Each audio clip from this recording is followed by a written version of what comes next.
I've been trying to figure out what gives people's lives meaning. And if you look at it technically, in order to have any positive meaning in your life, you have to have identified a goal and you have to be working towards it. And there is a technical reason for that. And the technical reason, as far as I can tell, is that the circuitry that produces the kind of positive emotion that people really like is only activated when you're proceeding towards a goal that you value. And so that means that if you don't have a goal that you value, you can't have any positive emotion. So technically that's the incentive reward system, and the underlying circuitry is dopaminergic, and when that circuitry is activated, then it's part of the exploratory circuit. It gives you the sense of being actively engaged in something worthwhile. You know, you tend to think of positive emotion as something produced by reward, but there's two kinds of positive emotion. One is the reward that's associated with satiation, and that's consummatory reward, and that's the reward you get when you're hungry and you eat. But the thing about eating when you're hungry is that it destroys the framework within which you were operating, right? It's time to eat. Well, you eat, and then that framework's no longer relevant, so the consummatory reward eliminates the value framework, and then you're stuck with, well, what are you going to do next? And so the consummatory reward has with it its own problems, but the incentive reward is constantly what keeps you moving forward. And incentive reward, because it's dopaminergic, also is analgesic, literally analgesic. So if you're in pain, you take opiates and that will cut the pain, but so will psychomotor stimulants like cocaine or amphetamines. And so it's literally the case that if you're engaged in something that's engaging and you're working towards a goal, that you're going to feel less pain. And you can see this happening with athletes who, you know, they'll break their thumb or something, or maybe sometimes even their ankle, and they'll keep playing the game. Of course, afterwards they're suffering like mad, but the fact that they're so filled with goal-directed enthusiasm means that, well, the pain systems are in some sense shut off. So that's an interesting thing, because what it suggests, I mean, then you could imagine, I might say, well, how happy are you that you've made a certain amount of progress? And if you think about it, what you'd say is, well, it depends on how much progress and in relationship to what. So hypothetically, you're going to be happier if you've made quite a bit of progress towards a really important goal. And then you have to think through what it means for a goal to be really important, because that's not obvious. Now, you could say, you're in this class and you're listening to some information, and maybe there's two reasons for that. You might find the information interesting per se, but let's forget about that for a minute. You need to listen to the information so that you can do well on the assignment, so that you can do well in the class. You need to do well in your classes so that you can finish up your degree. You need to finish up your degree so that you can find your place in the world.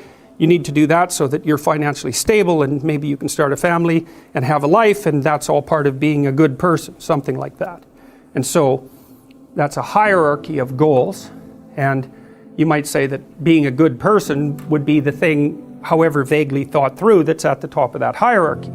And then when you're doing things that serve that ultimate purpose, then you're going to find those more meaningful, and that meaning is actually produced as a consequence of the engagement of this exploratory circuit that's nested right down in your hypothalamus. It's really, really old. It's as old as thirst, and it's as old as hunger. It's really an old system. And so you want to have that thing activated. It might be that the sense of meaning that life can provide to you is proportionate to the amount of responsibility you decide to take on. And that'd be very strange if it was the case, you know, because responsibility, of course, is a kind of weight, obviously, and it's difficult to take on responsibility. But if any positive emotion that you feel, and your control of anxiety, and the control over pain, is dependent on the activation of these systems that watch you move towards a desired goal, then the more complete and weighty the goal is, the more kick there's going to be in the observation that you're moving towards it.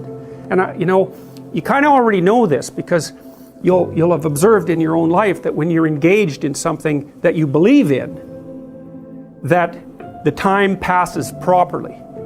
You know, you can see this even if maybe you're reading a paper and it's actually related in some intelligible manner to something that you want to learn. So even though it's difficult, you get engaged in it, you can remember it better, you can process it better, and you're not so likely to fall asleep, and you're not so likely to want to find distractions. All of that, you can get into it. And it would be very interesting if that was proportionate to the degree of responsibility that you're willing to shoulder. And I think you can make a strong case for that. I've also often wondered, imagine you could offer people a choice. Here's the choice. You could say, well, your life isn't meaningful. The nihilists have got it right. There's no meaning in your life. And because of that, there's no reason for you to accept any responsibility. So you can live a responsibility-free life, and maybe one of impulsive pleasure-seeking, but a responsibility-free life, but the price you pay is that it doesn't get to be meaningful. Or you could say to someone, no, we're going to do the opposite. We're going to say, you can live a meaningful life, but it's only going to be as meaningful as the amount of responsibility that you're willing to bear. And then you might say, well, what would people choose? Because everybody also always makes noises about wanting to have a meaningful life. But if the price you pay for that is the adoption of responsibility, then it's not so obvious that people would choose meaning over, over pointless pursuits, if the benefit they got for choosing the pointless pursuits was that they really didn't have to care about anything they ever did, right? It's no responsibility. When you go from a bad place to a better place, you go to a worse place first. It's a great thing to know, because it also tells you why you might be unwilling to take the next step. You're aiming up, but in order to aim up, you have to let go of something you already have.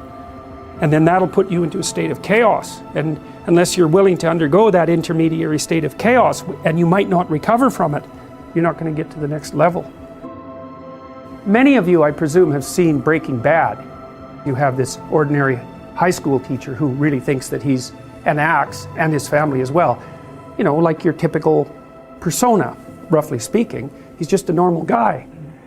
But part of the reason that he's a normal guy is because he actually hasn't been put in abnormal circumstances, and then all of a sudden he is. And he has a genuine moral conundrum, right? He's going to die of lung cancer, and he has a son who's got a lot of health problems, and he's terrified that he's going to leave his wife and his child behind with nothing. And so he decides to do something that temporarily that he regards as what they would normally regard as reprehensible. And of course, he just gets tangled up in that. But then as the story unfolds, you see that it's more complicated, because it's not that he was just innocent, good guy and he decided to turn bad. He's also very resentful and angry. And it's partly because he's a bit of a pushover at the beginning, or maybe more than a bit of a pushover. And also that he didn't really fulfill his own potential, and that, he had friends who walked down the entrepreneurial path, and maybe they weren't quite fair to him, but whatever. He ends up not very successful as a high school teacher, and so he's really angry about that. And so there's more motivation for him opening up the door to the terrible elements of his personality than just the fact that he's got good motivations to do so, and that unfolds, and so you see the warps and twists in his resentful character increasingly manifest themselves as he walks down this road to really total brutality. So it's one step at a time, and that's the thing, is that you end up in very bad places one step at a time, so you've got to watch those steps. Sometimes you take a leap forward and you learn some things, but you can't catalyze a new identity, so you try to go back and hide in your old identity. And that actually doesn't work, because, well, things have changed and you've learned something, and that isn't who you are anymore. And so it's like you have to cut parts of yourself off in a destructive manner to fit back into the person that you were. One of the times in your life when you actually realize that you're an individual is when you'll go and ask your parents something, and you'll realize they actually don't know any more about what you should do than you do. And that sucks. And that's partly why people are often willing to maintain a tyrant-slave relationship with their father. It's like, on the one hand, you have to be inferior in a relationship like that. You've always got the judge watching you. But on the other hand, there's always someone who knows what to do. There's always someone standing between you and the unknown that you can go ask, what should I do? Well, at some point, you'll realize that the reason you can't ask that anymore is because they actually don't know any more than you do. And then that's a pain. Like that is a symbolic death. And that's also when you establish a more individual relationship with your parents. It's at that point that you could conceivably start taking care of them instead of the reverse. And that's a time that should come. But you have to let that image of perfection go. And that exposes you.